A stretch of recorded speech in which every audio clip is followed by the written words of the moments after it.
Filters की फिर से हम एक बार बात करें तो फिल्टर्स में क्या है कि आपका जो आउटपुट है कौन सा रेक्टिफायर से। हाफ वेव रेक्टिफायर में तो खैर बहुत ही ज्यादा फ्लक्चुएशन है क्योंकि बीच बीच में रुक करके आती है। लेकिन अगर फुल वेव रेक्टिफायर भी है, फुल वेव रेक्टिफायर से जो हमें आउटपुट मिलती है वो आउटपुट कांस्टेंट आउटपुट नहीं है। फुल वेव रेक्टिफायर से मिलने वाली आउटपुट कैसी है? फ्लक्चुएटिंग है। This is the output from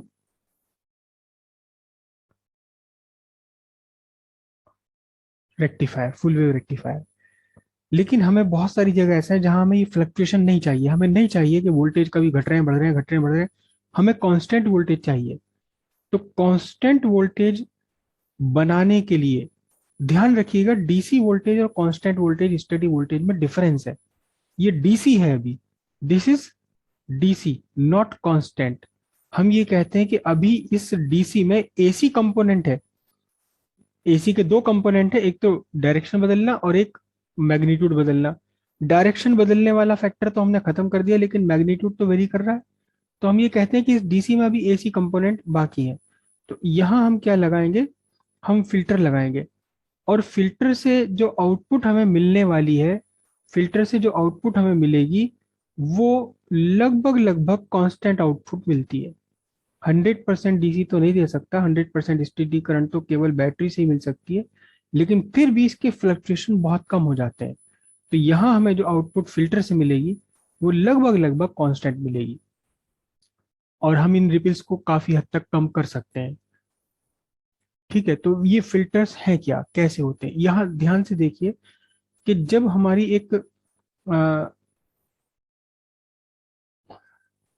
output है, कहाँ की आउटपुट है? ये आउटपुट है टाइम के साथ साथ वोल्टेज। तो ये जो टाइम के साथ साथ वोल्टेज वाली आउटपुट है ये कांस्टेंट नहीं है, ये लगातार वेरी करती है। जीरो से एक सर्टेन मैग्नीट्यूड तक ऊपर जाना, नीचे आना, फिर जीरो से सर्टेन मैग्नीट्यूड तक ऊपर जाना, फिर नीचे आना, फिर सर्टेन मैग्नीट्यूड तक ऊपर जाना, फिर नीचे आना, फिर मैग्नीट्यूड सर्टेन मैग्नीट्यूड तक ऊपर जाना, नीचे आना, फिर सर्टेन मैग्नीट्यूड तक ऊपर जाना, फिर नीचे आना। ये कांस्टेंट आउटपुट नहीं है, ये लगातार वेरी कर रही है। वेरिएबल आउटपुट है, लेकिन हमें इसका वेरिएशन खत्म करना, वेरिएशन हटाना है। यहाँ देखिए ध्यान से कि जब आपके वोल्टेज ऊपर जा रहे हैं तो आउटपुट के वोल्टेज ऊपर जा रहे हैं, उस टाइम हम क्या करें? उस टाइम हम इसमें से कुछ एनर्जी को कहीं पर स्टोर करा लें। और जब ये वोल्टेज नीचे जाएंगे तब वो हमारी स्टोर्ड एनर्जी सर्किट को मिल जाए। कैसे मिल सकती है? और एनर्जी स्टोर कराने के लिए सबसे बढ़िया चीज कौन सी आपके पास एनर्जी स्टोर करने के लिए? सबसे बढ़िया इंस्ट्रूमेंट तो आपके पास है जिसमें आप इलेक्ट्रिक एनर्जी स्टोर कर सकते हैं। वो सबसे बढ़िया इंस्ट्रूमेंट है क्या? कैपेसिटर। और एक और इंस्ट्रूमेंट है जिसमें इलेक्ट्रिक एनर्जी स्टोर हो जाती है, इसमें तो कैपेसिटर में इलेक्ट्रिक एनर्जी स्टोर होती है in the form of electric field energy की फॉर्म में। लेकिन इलेक्ट्रिक एनर्जी स्टोर करने का एक और तरीका है। क्या तरीका है? इलेक्ट्रिक एनर्जी स्टोरेज का एक और मेथड है जिसे हम बोलते हैं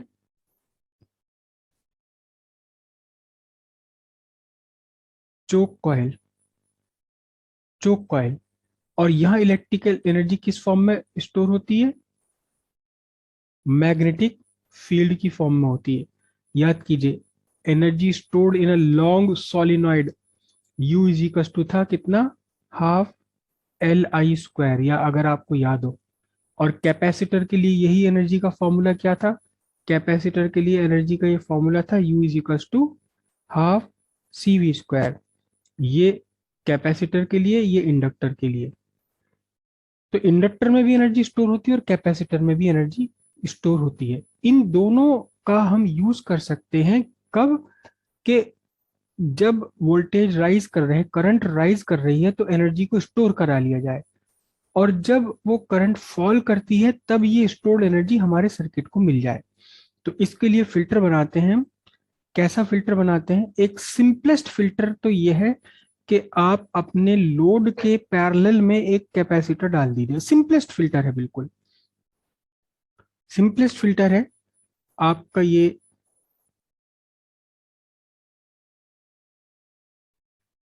रेक्टिफायर, रेक्टिफायर की आउटपुट आपको ये मिली, ठीक है।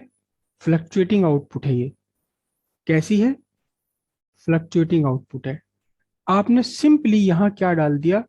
एक लार्ज कैपेसिटी वाला कैपेसिटर आपने डाल दिया। और अब आपने यहाँ क्या ले ली? आपने यहाँ अपनी फाइनल आउटपुट ले ली। ये कैपेसिटर है। कैपेसिटर का ये पॉजिटिव टर्मिनल और ये निगेटिव टर्मिनल आपने यहाँ जोड़ दिया। ये पॉजिटिव था, निगेटिव था। ये कैपेसिटर अब आपका काम करेगा क्या? ये कैपेसिटर एक फिल्टर की तरह से काम कर रहा है। फिल्टर की तरह से काम कर रहा है। और आपको जो आउटपुट मिलेगी, अब आपको जो आउटपुट मिलेगी उसमें कम वेरिएशन होगा। फिल्टर क्यों बोलते हैं इसे? फिल्टर इसलिए बोलते हैं क्योंकि इसने जो एसी कंपोनेंट था उसे छान दिया। आपके आउटपुट में एसी कंपोनेंट था। एसी कंपोनेंट का मतलब घटना बढ़ना। एसी के दो कंपोनेंट हैं, दो फैक्टर है एसी के। एक तो मैग्नीट्यूड, डायरेक्शन बदलना, और एक मैग्नीट्यूड बदलना। डायरेक्शन तो आपने कर दिया सीधा, लेकिन मैग्नीट्यूड तो अभी लगातार बदल रहा है ना। तो ये जो मैग्नीट्यूड बदलने वाला काम है, मैग्नीट्यूड का जो चेंज हो रहा है, मैग्नीट्यूड बदलने वाला जो एक काम है, ये आपने यहाँ से काफी हद तक कम कर दिया, यानी छान दिया। इसे फिल्टर हम इसलिए बोलते हैं कि इसने डीसी में से एसी कंपोनेंट छान दिया, छान के अलग कर दिया, उसे खत्म कर दिया। तो यह आपको आउटपुट मिल जाएगी कैसी? लगभग लगभग कांस्टेंट। इससे भी बेहतर कब होगा? जब हम क्या काम करेंगे? जब हम दोनों चीज एक साथ यूज कर लेंगे। इंडक्टर भी यूज कर लें और कैपेसिटर भी यूज कर लें। इंडक्टर में भी एनर्जी स्टोर होती है, कैपेसिटर में भी एनर्जी स्टोर होती है। तो दोनों एक साथ यूज करने का क्या तरीका होता है? सिंपल तरीका है इसका, बिल्कुल।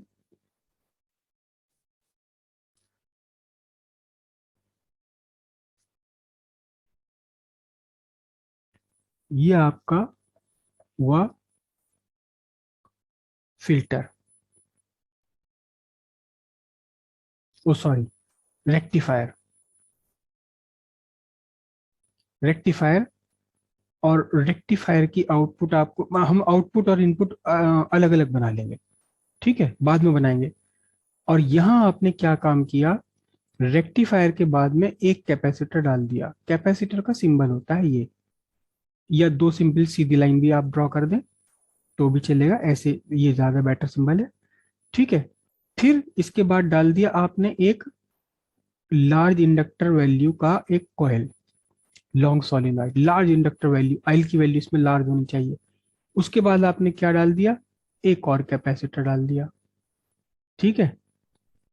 और यहां से अब आपने ले ली क्या? यहां अब आपने आउटपुट ले लिया। तो ये कहलाता है आपका पाई फिल्टर।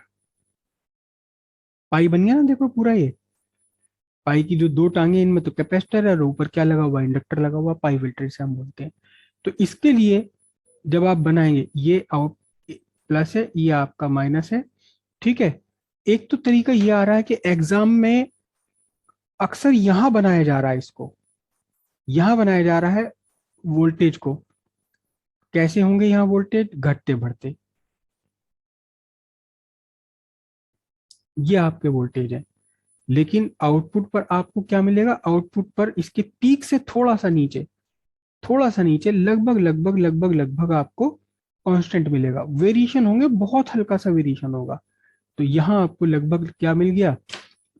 एक मिनट में एक्स और वाई दोनों एक्सिस बना दो। एक्स एक्सिस पर हमने टाइम लेना है, वाई एक्सिस पर हमने वोल्टेज लेनी। एक्स एक्सिस पर टाइम है, यहाँ वोल्टेज है, यहाँ वोल्टेज है और ये टाइम है। इस ग्राफ को हम बड़ा करके बनाते हैं। बड़ा करके भी आ रहा है ये ग्राफ बनाने के लिए। क्या है?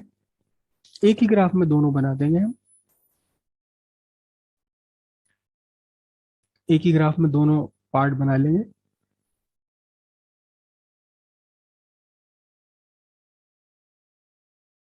एक्स एक्सिस पर आपने टाइम लिया और वाई एक्सिस पर आपने क्या लिया है? वोल्टेज। तो क्या बनता है, ये गया ऊपर, नीचे गया वोल्टेज, फिर मैक्सिमम वैल्यू तक पहुंचा, फिर नीचे गया वोल्टेज, फिर मैक्सिमम वैल्यू तक पहुंचा, फिर नीचे गया वोल्टेज, फिर अपनी मैक्सिमम वैल्यू तक पहुंचा, फिर जीरो गया वोल्टेज, फिर अपनी मैक्सिमम वैल्यू तक पहुंचा, फिर नीचे गया वोल्टेज। वोल्टेज भी और करंट भी दोनों एक लगभग एक जैसे चलते हैं। तो ये आपका क्या हुआ, ये ग्राफ बना है किसके लिए, आउटपुट फ्रॉम रेक्टिफायर, रेक्टिफायर की आउटपुट है ये। ठीक है, इसी में हम ड्रॉ कर लेते हैं क्या, फिल्टर। तो यहां मैक्सिमम जाएगा फिल्टर का भी, यहां जाएगा मिनिमम, लेकिन वो थोड़ा सा इसकी एसी की पीक से थोड़ा सा नीचे, नीचे नहीं बना रहे, चलो हम ऊपर ही बना देते हैं। ये आपकी आउटपुट हो गई किसकी, फिल्टर की। बहुत हल्का सा फ्लक्चुएशन इसमें होगा, 100% तो रेक्टिफिकेशन कभी नहीं पॉसिबल, बल्कि अब भी मैंने ज्यादा बना दिया फ्लक्चुएशन, इससे भी कम फ्लक्चुएशन जाएगा ये आपका क्या बन गया ग्रीन वाला, ये बन गया आपका आउटपुट फ्रॉम फिल्टर। अब भी मैंने थोड़ा गलत बना दिया, भी आप जरा ध्यान देना कि ये जो पीक है यहाँ मिलने चाहिए, क्योंकि मैंने पहले पीक को मिला करके लिया, एक्चुअली मेरा ये रेड वाला ग्राफ गलत बन गया, क्योंकि पहले वाला पीक, दूसरा पीक, तीसरा, चौथा, ये पीक छोटे होते चले गए। तो रेड वाला एक्चुअली, तो रेड वाला गलत बनाया मैंने, इसे यहाँ ये बनना था। ठीक है, ये बनना था रेड वाला ग्राफ मेरा। अब ग्रीन वाला भी ठीक हो जाएगा इस पर। ये रेड वाला ग्राफ था, सारे पीक एक जैसे, एक ही हाइट के, और इन पीक में से जो फ्लक्चुएशन था देखो बिल्कुल जीरो तक जा रहा था वोल्टेज, लेकिन अब क्या होगा, पीक वैल्यू से हल्का सा ही नीचे जाएगा, पीक वैल्यू तो मामूली से नीचे, मतलब अगर पीक वैल्यू हमारी ये 200 वोल्ट है, तो 200 वोल्ट से बस ज्यादा से ज्यादा 2-4 वोल्ट ही नीचे जाएगा ये, थोड़ा सा नीचे जाएगा, 2-4 वोल्ट, 190, 198 वोल्ट चला गया, फिर ऊपर जाएगा, फिर नीचे जाएगा। तो कहाँ ये 200 वोल्ट से बिल्कुल जीरो तक जा रहा था, फिर 200 वोल्ट से 200 वोल्ट तक जा रहा था, फिर जीरो तक जा रहा था, लेकिन अब 200 वोल्ट से कहाँ जा रहा है, 199, 198 वोल्ट तक, 100, फिर 200 वोल्ट गया, फिर 199, 98 वोल्ट। तो क्या हुआ, हम ये कहेंगे कि लगभग लगभग ये क्या है, ये लगभग लगभग आपकी स्टेडी करंट हो गई। यहां से इस करंट में से इस फिल्टर ने क्या काम किया, इस एसी कंपोनेंट का, एसी का जो घटने बढ़ने वाला कंपोनेंट था, उस कंपोनेंट को खत्म कर दिया। That's why they are called filter. Filter जो एसी कंपोनेंट को फिल्टर कर देते हैं, छान देते हैं।